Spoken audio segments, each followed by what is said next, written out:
അസ്സലാമു അലൈക്കും വറഹ്മത്തുള്ളാഹി. എന്താണ് ഹബീബിങ്ങളെല്ലാവർക്കും സുഖമല്ലേ? സുഖമാണെന്ന് കരുതുന്നു. എപ്പോഴും നല്ല സുഖത്തിലും സന്തോഷത്തിലുമായി ജീവിക്കാൻ അല്ലാഹു എല്ലാവർക്കും തൗഫീഖ് നൽകട്ടെ. ഇന്ന് നമ്മൾ പോകുന്നത് മലേഷ്യയിലെ ഇക്കോ ഫ്ലോറ എന്ന് പറയുന്ന സ്ഥലത്ത് എൻ്റെ ഒരു പെങ്ങളും അതുപോലെ തന്നെ അവളുടെ ഭർത്താവും താമസിക്കുന്നുണ്ട്. അവർ രണ്ടാളും കൂടി അവിടെ ഷോപ്പ് നടത്തുകയാണ്. അപ്പോൾ അങ്ങോട്ടാണ് പോകുന്നത്. 2 ദിവസമായിട്ട് എന്നെ വിളിച്ചുകൊണ്ടുണ്ട്, ഞാൻ വരാമെന്ന് പറഞ്ഞിരുന്നു. അവരെ നമ്മളെ നല്ല ഫുഡൊക്കെ ആക്കിയിട്ട് വെയിറ്റ് ചെയ്യാണ്. അപ്പോൾ ഇൻഷാ അല്ലാഹ് നമുക്ക് അങ്ങോട്ട് പോയി നോക്കാം.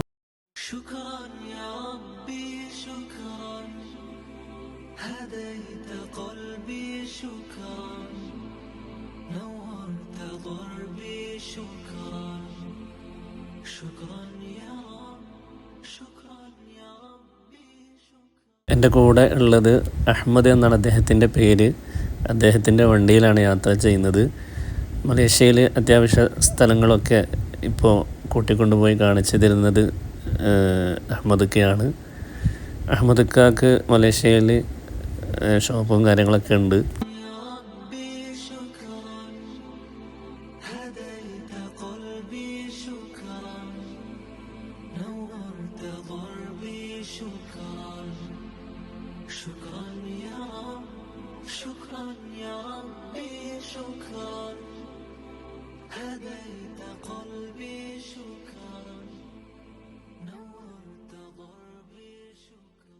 അങ്ങനെ അൽഹംദുലില്ലാ 1 മണിക്കൂറോളം നമ്മൾ കാറിൽ സഞ്ചരിച്ച് അവിടെ താമസ സ്ഥലത്ത് എത്തിയിരിക്കുകയാണ്. പെങ്ങളുടെ ഹസ്ബൻഡിൻ്റെ പേര് അഷ്റഫ് എന്നാണ്. പെങ്ങളുടെ പേര് ഹസീബ. അവരുടെ ഷോപ്പാണിത്. അതുപോലെ തന്നെ പെങ്ങൾക്കും അവിടെ ജോലി ഉണ്ടായിരുന്നു. ഷോപ്പിൽ അക്കൗണ്ടൻ്റാണ് അവൾ. നല്ല ഇറച്ചിച്ചോറാണ് അവർ നമുക്ക് വേണ്ടിയിട്ട് തയ്യാറാക്കി വെച്ചത്. അൽഹംദുലില്ലാ അതൊക്കെ കഴിച്ചു. അവരുടെ ഷോപ്പ് വരുന്നത് ഈ ഒരു ഏരിയയിലാണ്. ഇക്കോ ഫ്ലോറ എന്നാണ് സ്ഥലത്തിൻ്റെ പേര്. ഇവിടെ ഒരു VIP ഏരിയ ആണ്. കൂടുതലും ചൈനക്കാരാണ് ചുറ്റുഭാഗത്തൊക്കെ താമസിക്കുന്നത്. അവരുടെ ഷോപ്പിൻ്റെ ഉൾഭാഗം ഞാൻ നിങ്ങൾക്ക് കാണിച്ചു തരാം.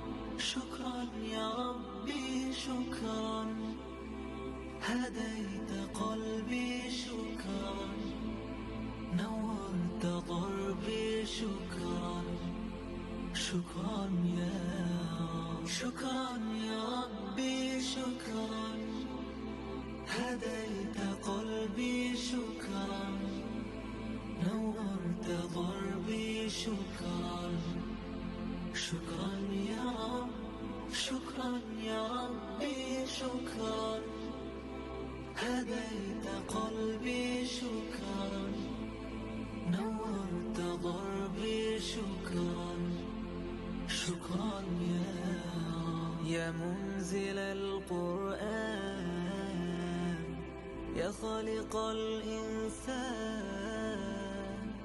يا ربي يا رحمن شكرا يا رب شكرا يا رب يا منزل القرآن يا خالق الإنسان يا ربي يا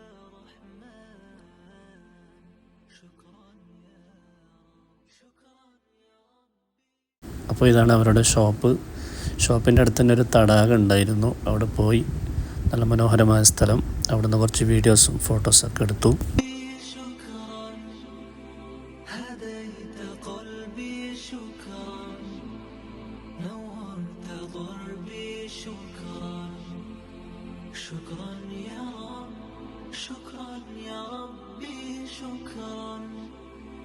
هديت قلبي شكرا نورت ضربي شكرا شكرا يا رب شكرا يا ربي شكرا هديت قلبي شكرا نورت ضربي شكرا.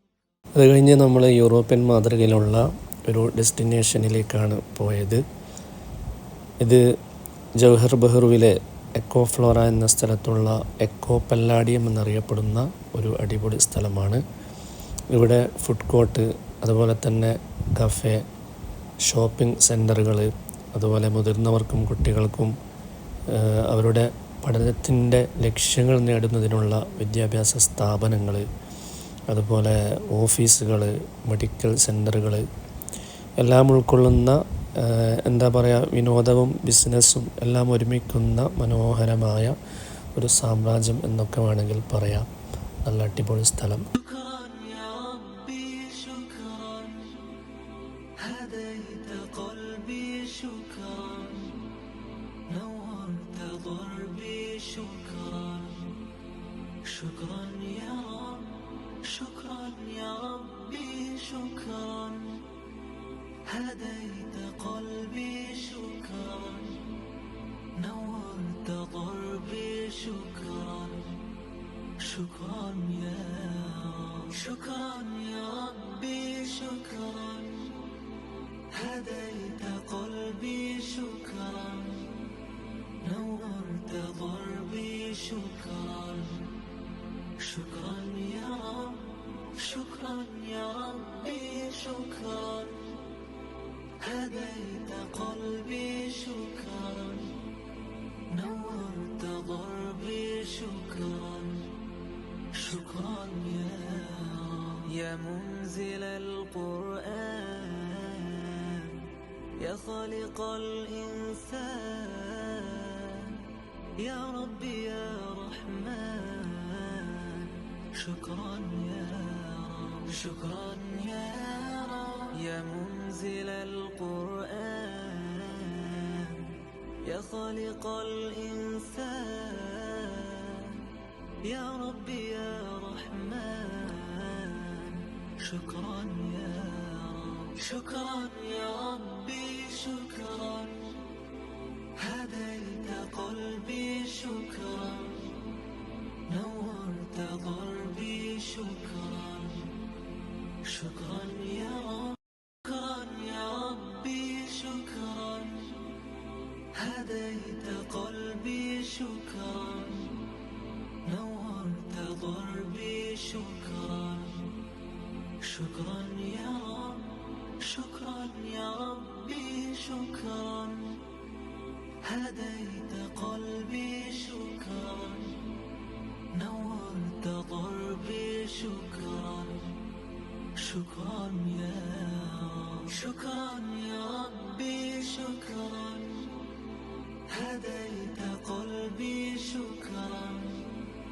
نورت ضربي شكرا شكرا يا رب شكرا يا ربي شكرا هديت قلبي شكرا نورت ضربي شكرا شكرا يا رب يا منزل القرآن يا خالق الإنسان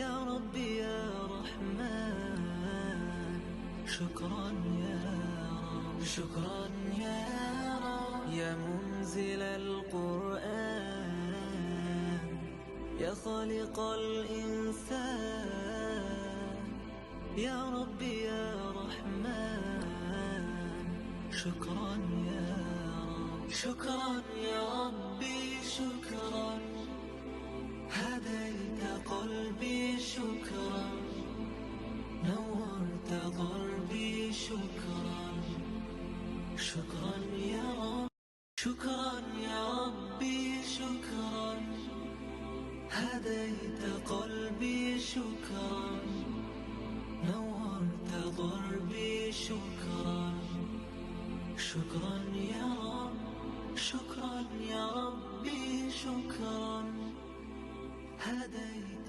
قلبي شكرا نورت ضربي. അത് കഴിഞ്ഞ് നമ്മൾ നേരെ പോയത് എൻ്റെ ഏറ്റവും അടുത്ത സുഹൃത്തായ സുഹൈൽ നിൽക്കുന്ന ഷോപ്പിലേക്കാണ്. ഏകദേശം 10 വർഷത്തിൻ്റെ മേലെയായി അവൻ മലേഷ്യയിൽ ഈ ഷോപ്പിൽ തന്നെ ജോലി ചെയ്യുന്നത്. അത്യാവശ്യം വലിപ്പമുള്ള മാഷാ അല്ലാഹ് നല്ലൊരു ഷോപ്പ് തന്നെയാണ്. شكرا يا ربي شكرا هديت قلبي شكرا نورت ضربي شكرا شكرا يا رب شكرا يا ربي شكرا هديت قلبي شكرا نورت ضربي شكرا شكرا